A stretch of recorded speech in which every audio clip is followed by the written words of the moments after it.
Are you excited? Are you sitting comfortably? Because this is round 4. It's day 2 of the Masters. Are you excited? Well, it's the day 2 draw. It's the day 2 draw, yeah, absolutely. Evening of day 1, still at the Mornsfeld Gaming Centre. I think we're about ready to pack up and go, aren't we? I'm very tired. I'm now kind of like bouncing off the walls. I mean, I apologise if I look tired and grey, a little bit John Major-like.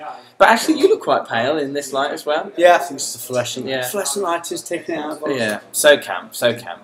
Right, so what's happening? What's happening in table 1? That's what I want to know. So, overnight leader is Tom Maudsley. Excellent, well done. He's playing ogres. He's got a soft list compared to a normal ogre build, but in this comp, it seems to be doing the trick. He's rocking the Stonehorn, which not many people use. And he's doing well with it. So he didn't win his last game though against Dan, but it didn't matter. He's still got enough. Is it victory points or tournament points? So it's tournament points. It's a 20-0 system. Yep. 20 points per game. Yep. And Tom's had, I think he's had a 20, an 18, and now a 9. So I think that's what someone who can do maths will tell you. Yeah, that's enough to get him to the top. Yeah, he's on 47 points going into the morning. And his reward for that is Ben Johnson, table 1. Ooh, it's going to be a difficult one. So the last time these two guys played, and if you look over there, you'll actually see Ben. And watch his face as I say this. Okay. The last time these two played was actually on table 1 at a tournament at this venue. And what me and Tom were saying was Ben's got 3 big targets to shoot in this game, with Tom's 1 cannon. Okay. And Tom's reply to that was, well, last time he had 6 targets and I had 2 cannons, so it all works out fine. And it smashed him then, he says. I like it. And that was the one where Tom beat Ben and then went on to win the tournament. So go on then, let's just have a prediction. For this game on table 1. I don't know, you know. Ben's got a head start in the comp. He's going to be starting, I think he's starting 200 or 300 points up. The question is, can Ben's units fight against the Gutstar? Right, okay. He's got the Warlord with Fellblade on a Rat Ogre, but he doesn't get Lookout Sir for being in the Rat Ogre unit. So that 1 cannon kills that Rat Ogre, you know. Ben can probably live with that. If the cannon kills the Rat Ogre and then the Plague Furnace, that's when he's going to be having problems. And the other thing is, Tom says, I don't actually need to kill the Warlord, I can just let the Fellblade kill him and then stick Noblar Trappers in front of him. Because Noblar Trappers make you take a difficult terrain test if you charge them. Right, okay. And the Rat Ogre unit's frenzied. So if he puts them in front, they're going to have to take a frenzy test not to charge. If they fail, they're going to have to charge.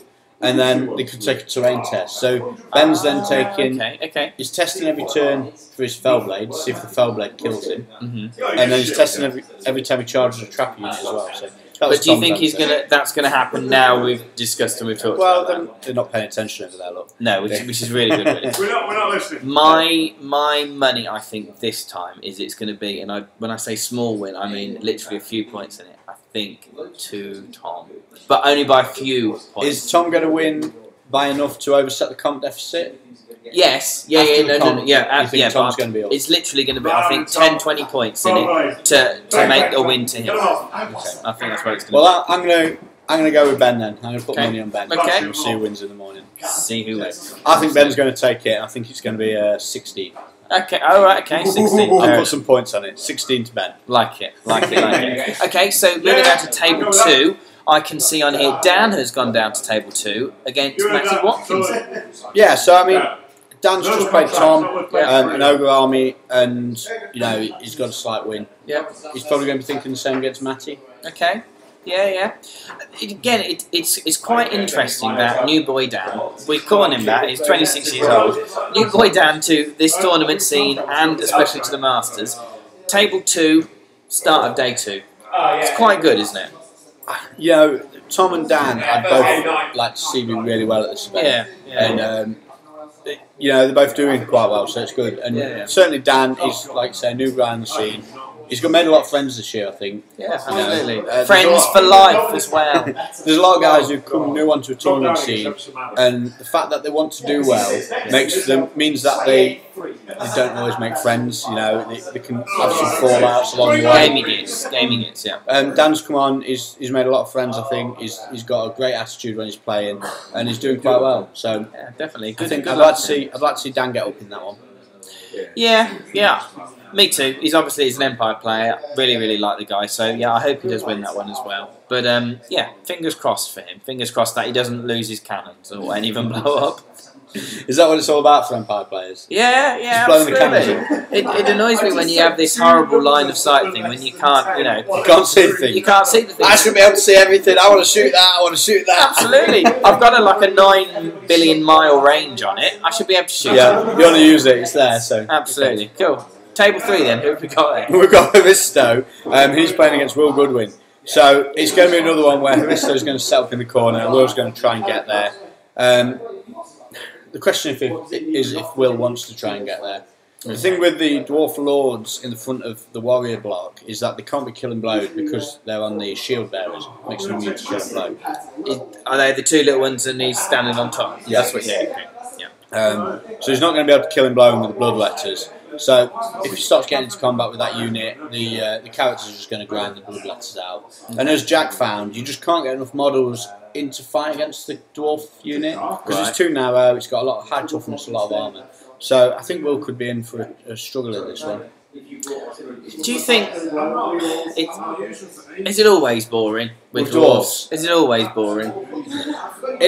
The thing is, right, there's 2 dwarf armies here. There's Andy Spears and there's Haristo.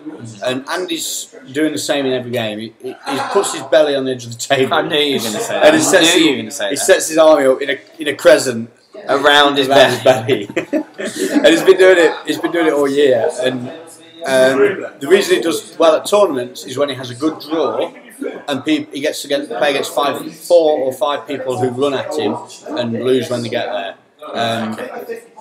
If you want to get points out of that, you can sit back and take a small win. You might have, That's what I did. That's what I did with him. Yeah, but kind of sitting at the back. Yeah. Too many people either run into it and get destroyed as they're running in, or don't do things right as they're running in, and just get picked off along the way. So it is a dull game. I mean, they're obviously doing well because. Absolutely. I think what is the rise of the dwarves is the rise of the ogres. Yeah, I did. The ogres have come up in power. The dwarfs are a good counter to the ogres because the Organ guns absolutely brutalise the Mournfangs. The cannons pick off all the iron blasters and things like that. It's just a good match for the dwarves. Maybe some kind of hybrid army, dwarves and ogres in one arm. Yeah, that'll be a good one. That'll be next year's Masters. So as for who's going to win that game, I don't really know. I think it's going to be a draw. You think Haristo? I think it's going to be a draw again. I'm going to go with Haristo. I think Haristo's going to have a lot of draws this weekend. Yeah, definitely. Okay, so moving on to table 4, we have the man with the big arms, Jack Armstrong, and Mr. Pym. So Jack says he's never lost to Nick Pym. Oh, so right, okay. That's confidence. They've been dominating the rankings between them over the last few years, but Jack says he's never lost to Nick, or if he has lost to Nick, he's got a very good record against him. So Jack's got to be confident again. Yeah, definitely. Both really, really good players, both won a lot of tournaments, both at the ETC. Is he on a slight down foot because he hasn't got his normal army that he plays with all the time? Yeah, I don't know. However, the warrior list, it's got a lot of combat power, and you don't need magic support to get that combat power. And he's got a lot of armour, so it means when it sort of nullifies Nick's combat power. Nick's got bloodletters, sorry, not bloodletters. He's got plague bearers, which they're strength 4. That's it. They're not armor piercing, they're not killing blow or anything. They're going to really struggle to beat the warriors in combat. Okay. So I think what's going to happen is Nick's going to sit it all on the table edge and try and magically shoot him as he comes across and delay him with his chaff. But my money's certainly on Jack for this one. I think there's a lot possibly riding on this for Jack because I think he was at table 4 last time, he's at table 4 again this one. I think if he wins this one, he could be there to podium within this. If he doesn't, I think he might be out of the running for podium place. And what you've got to bear in mind is with these tables is that, like table 1 is Ben versus Tom, but they might not necessarily be 1 and 2. No, of course. And we're not releasing the scores as of yet. I mean, you can probably work them out by the results that have been published, but because people have already played, you don't play the same opponent twice. No, it mixes things up a bit in the running order. Of course. Okay, so who have we got next? Table 5. Yes, the Warhammer playing the Warhammer Lesbian. Chris Legg. You've got to stop saying that. He really doesn't like it. I know he doesn't. No one should call him a lesbian. It's just not fair. It's not. And lesbians are real people and they have feelings. They have feelings. And so does Chris Legg. He has feelings as well. So really? Don't call... Chris Legg is not a lesbian. Okay, so... I just think this one's going to go. I think that Mark is going to lose. Ooh, I think Mark is going to... This has been Mark's game plan, okay? Okay. He's going to put the Necro Knights opposite the Vampire Lord. Okay. He's going to banish the Black Knight unit. Yeah. If he kills enough Knights, he's going to shoot his catapults at the Vampire Lord. Right, okay. That's Mark's plan. And it might work. It might work, but the catapults aren't very accurate. No, they're a bit hit and miss, aren't they? They really I don't think he's killed anything at all in this weekend. Nothing worth talking about anyway.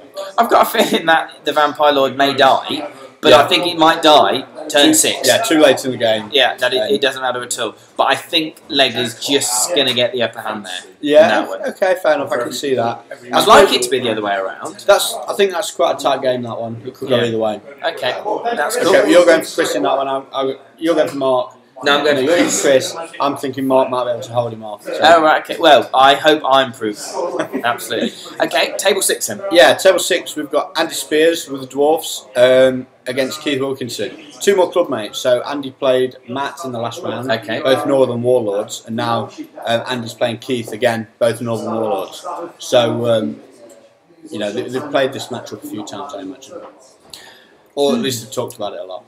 How would this one go? We've got one sitting back in the corner, haven't we? So when Chris played Andy, Chris's Vampire Lord unit got into the Dwarf army and killed most of the army. Right. Keith's got a similar army, but he's got more fast flying troops. So I think Keith might be alright in this one. Do you think he's going to have the upper hand? Yeah, I wouldn't be awfully surprised if Keith gets to 20-0 and puts himself right back in the running, because it'd be 2 20-0s in a row. Oh, you think he's going to... Oh, wow. I wouldn't be surprised at all if that's what happened. Okay. But likewise, I wouldn't be surprised other way if the Dwarf army just shoots the vampires off the table. I think so it could that might happen. Yeah. I don't know why I think, but I think that's going to happen, yeah. Okay, that's cool. Okay, next one. What would you like to see happen?